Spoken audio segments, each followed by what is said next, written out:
મિત્રો, હમણાં જ સમાચાર મળ્યા. ધાનેરાના માલોતરાની અંદર અર્બુદા માતાજીના મંદિરે હવન હોમ કરી અને થરાદ વાવ તાલુકાને સમર્થન જાહેર કર્યું છે. અર્બુદાના સંતાનો આવ્યા વાવ થરાદ તાલુકાના સમર્થનમાં. વિગતે વાત કરીએ તો બનાસકાંઠાની અંદરથી બે જિલ્લા પડે છે અને એક બનાસકાંઠા જિલ્લો અને એક વાવ થરાદ જિલ્લો જાહેર થાય છે અને એના પછી રાજકીય ચર્ચાઓ ચાલુ થાય છે. એના પછી વિરુદ્ધના વંટોળો આપણને જોવા મળે છે અને સતત મીડિયા અને સોશિયલ મીડિયાની અંદર આપણે ઘણા બધા વિડીયો જોઈએ છીએ.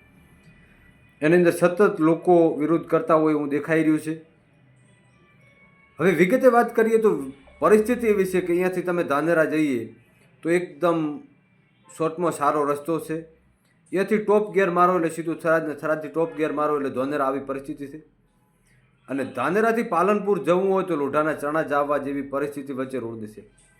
ત્યારે આજે અર્બુદા સેનાના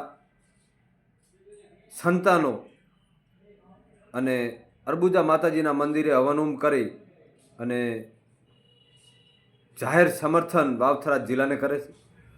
એની અંદર 18 આલમના લોકો જોડાય છે, એની સાથે મહિલાઓ જોડાય છે. હજારો લોકોએ માતાજીને પૂજા અર્ચના કરી અને માતાજીને અરદાસ કરી કે ગેરમાર્ગે જે લોકોને દોરી રહ્યા છે, જે લોકો ખોટા રાજકીય સ્ટન્ટ કરી રહ્યા છે, એમને ભગવતી માતાજી સદબુદ્ધિ આપે.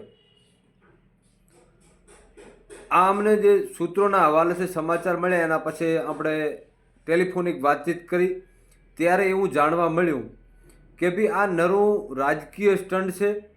લોકોને હેરાન કરવા માટે કરીને આ લોકો કરી રહ્યા છે, લોકોને ગેરમાર્ગે દોરી રહ્યા છે. અને અમને ખબર છે કે વાવ-થરાદ તાલુકાની અંદર ધાનેરા તાલુકાનું હિત છવાયેલું છે.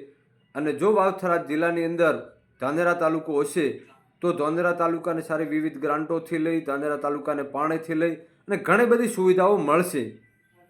વાત રહી બનાસકાંઠાની, બનાસકાંઠા જિલ્લામાં આદુ અનાદિ કાળથી ધાનેરા હતું તો ધાનેરા વિકાસથી વંચિત શું કામ છે, આ ચર્ચા પણ તેમણે કરી. અને આ લોકો માતાજીના દર્શન કર્યા, માતાજી યજ્ઞ કર્યો, યજ્ઞ કરી માતાજીની આરતી કરી, માતાજીની સાથે આશીર્વાદ લીધા અને આશીર્વાદ મેળવી અને આ લોકોએ માતાજીને પ્રાર્થના કરી. પ્રાર્થના કરતા જે લોકો વિરોધ કરી રહ્યા છે એમને ભગવાન અને માતાજી સદબુદ્ધિ આપે એવી પણ પ્રાર્થના કરી.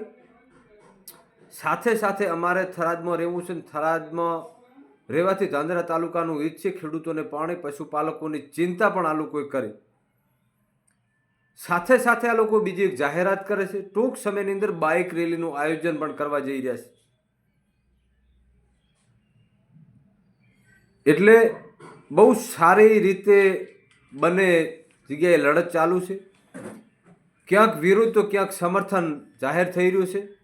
આ સમર્થનની અંદર ભણેલા ગણેલા માણસો, સંગઠનના માણસો અને જે લોકો ખેડૂતોની, પશુપાલકોની લડાઈ લડી રહ્યા છે એવા લોકોએ વાવ-થરાદ જિલ્લાને સમર્થન આપ્યું છે. આ લોકો વહેલા લડતા હતા, સમયથી લડતા હતા અને એમની કામગીરીઓને સંતોષકારક થતી નથી. ત્યારે આ લોકોને હવે આશાવાદ થયો છે. આ લોકોને હવે અભિલાષા છે કે થરાદ જિલ્લાની અંદર, વાવ-થરાદ જિલ્લાની અંદર અમારું કામ થશે.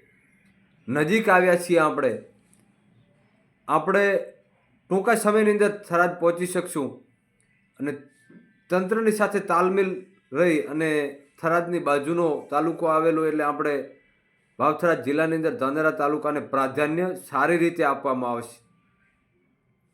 એને લઈ અને જબરજસ્ત કાર્યક્રમ કરવામાં આવ્યો.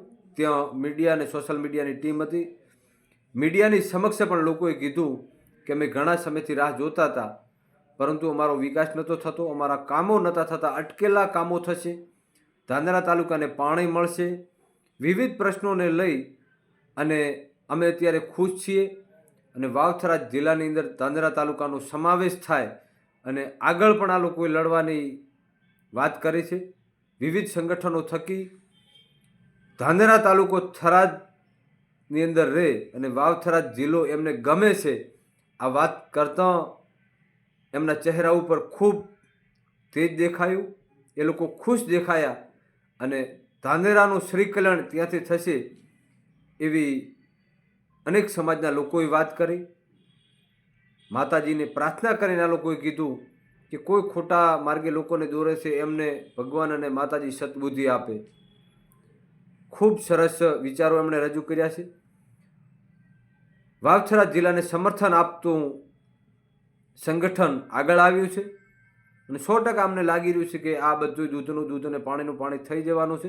ટૂંક સમયની અંદર ઘીના ઠામમાં ઘી પડી જશે અને વાવથરા જિલ્લાને લોકો 100% માનવાના છે, સમર્થન આપવાના છે અને લોકો એની અંદર જોડાવાના છે અને એની અંદર જ નજીકના તાલુકાઓનું હિત છે. ભારત માતા કી જય. વંદે માતરમ.